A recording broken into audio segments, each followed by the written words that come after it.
नमस्कार, आचार्य कुलदीप पांडे, आप सबका स्वागत है।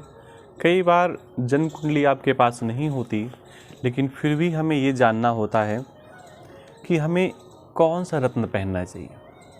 जन्म कुंडली नहीं है, फिर भी मन में भाव है कि कोई रत्न पहन लें तो हो सकता है उससे हमारा लाभ हो जाए, उससे हमें पॉजिटिविटी मिल जाए। तो क्या सोच करके, किस सलाह से कौन सा रत्न हमें धारण करना चाहिए, आज हमारी चर्चा केवल इस विषय पर है।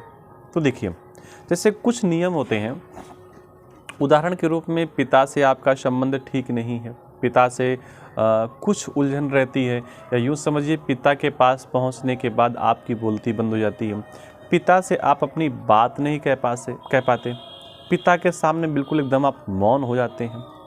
उसके बाद दूसरा है, सरकार के किसी भी व्यक्ति से आपको कई बार परेशानी रहती है। अब मालूम पड़े कोई सरकारी व्यक्ति आपके पड़ोस पे रहता है, वही आपको पिंच किए रहता है, वही आपको उंगली किए रहता है, वही आपको कुछ ऐसे कान में बात कर देता है जो आपके मन को खटकती रहती है। सरकार का कोई व्यक्ति, सरकार का कोई विभाग आपको बराबर प्रताड़ित कर रहा है। इसके बाद एक और चीज़ है, सिर दर्द और नेत्र रोग। नेत्र रोग का मतलब होता है कि आँखों से कम दिखाई देना, या आँखों में किसी न किसी प्रकार की खुजली टाइप की कोई ऐसी चीज़ें रहना जिससे आपको परेशानी हो रही है। तो आँख का रोग, कंटिन्यू सिर दर्द आपका हो रहा है, लगातार आपको हेडेक की प्रॉब्लम रहती है, लगातार कुछ न कुछ तमाम प्रकार की दवाइयाँ खाने के बाद भी आपको राहत नहीं मिलती। हृदय रोग भी आपको रहता है, हार्ट का रोग रहता है। हृदय रोग का मतलब दर्द हो रहा है, पेन हो रहा है, बहुत सारी चीज़ें, मन में बहुत सारे विचार आ रहे हैं। चर्म रोग हो रहा है, शरीर का रोग हो रहा है, अस्थि रोग हो रहा है, हड्डियों का रोग हो रहा है, पीलिया, ज्वर, क्षय रोग और मस्तिष्क की दुर्बलता। मस्तिष्क की दुर्बलता के बहुत सारे कारण हैं, बताने की आवश्यकता नहीं है, आप सब लोग समझदार लोग हैं। इस प्रकार के लक्षण अगर आपके शरीर पर दिखाई देते हैं, आपके जीवन पर दिखाई देते हैं, आपकी बॉडी पर दिखाई देते हैं, तो इसका सिर्फ और सिर्फ एक मतलब है कि सूर्य आपका कमज़ोर है।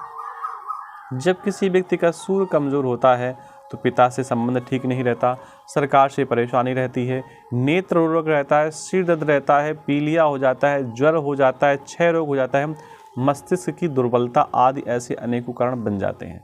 तो अगर ये स्थितियां हैं तो इसका मतलब है सूर्य आपका कमज़ोर है। ऐसी स्थिति में आपको माणिक्य धारण करना चाहिए। अगर आप माणिक्य धारण कर लेते हैं तो आपको इन स्थितियों से रिलीफ मिल सकता है, आराम मिल सकता है। ये रत्न की बात है।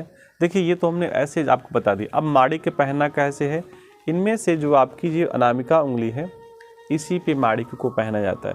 सूर्य का रत्न माणिक्य होता है और कई रूप ऐसे प्रारंभ हो जाता है।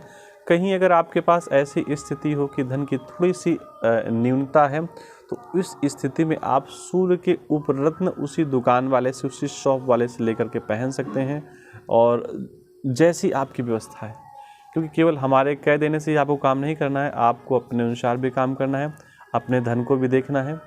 लेकिन एक बात का विशेष ध्यान रखना है कि बिना ज्योतिषी सलाह के, अगर कुंडली है आपके पास, तो मन मुताबिक रत्न आपको नहीं पहनना है जब तक ज्योतिष से आप सलाह न ले लें। तो कोई सूर्य माणिक्य पहन सकते हैं, माणिक्य का उपरत्न, सूर्य का उपरत्न पहन सकते हैं, कोई ऐसा जो आपको इन सारी चीज़ों से छुटकारा मिला है। रत्नों को प्रभाव लगभग पहनते पहनते 1-1.5 हफ्ते में आपको समझ में आने लगता है। तो ये तो रही बिना कुंडली के आपकी बॉडी इफेक्ट के अकॉर्डिंग रत्नों की परिभाषा। कुछ और जानना है, डिटेल में जानना है, आप हमारे दिए गए नंबर पर हमसे संपर्क कर सकते हैं। चैनल पर पहली बार आए हैं तो ज़रूर सब्सक्राइब करें, जिससे हमारा और आपका तालमेल आसानी से बना रहे। मिलते हैं नई जानकारी के साथ। आप सबको राधे कृष्णा, नमस्कार।